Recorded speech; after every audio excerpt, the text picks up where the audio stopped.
হরে Krishna, happy new year. আজ শুনবেন বিশ্বের শ্রেষ্ঠ পণ্ডিত চাণক্য আর বিশ্বের শ্রেষ্ঠ ধনী আলেকজান্ডার। আজ চাণক্য পণ্ডিত বলছেন, আয়ুষ ক্ষণ একোপি নলব্য কোটি স্বর্ণ মুদ্রাবি নচত নিরক্তকম নীতি কাচ তত হানিক অধিক। আর শ্রেষ্ঠ ধনী আলেকজান্ডার, যিনি পৃথিবীর ভিতরে 3/2 জয় করে নিয়েছিলেন। তিনি আয়ুরূপ ধন দিয়ে প্রচুর সম্পদ তিনি একাট্টা করেছিলেন, কিন্তু ডাক্তার যখন বলে দিয়েছিলেন, হে সম্রাট, আপনার জীবন আয়ু সমাপ্ত। আরে আমি মরতে চাই না। আরে ডাক্তার, কত টাকা লাগবে, কত কত স্বর্ণ মুদ্রা লাগবে, আমি দেবো, আমাকে বাঁচিয়ে রাখো। যখন ডাক্তার হাত উঠিয়ে দিলেন, তিনি বলেছিলেন, আমি যখন মারা যাব, ডাক্তাররাই কাঁধে করে নিয়ে যাবে, মৃত্যুর পরে কবরের খানা তার সমাধির উপরে আমার হাত দুটো রাখবে খালি হাত।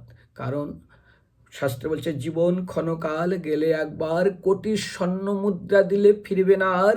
বৃথা যদি কেটে যায় অমূল্য জীবন, তাহার অপেক্ষা ক্ষতি না হয় কখন।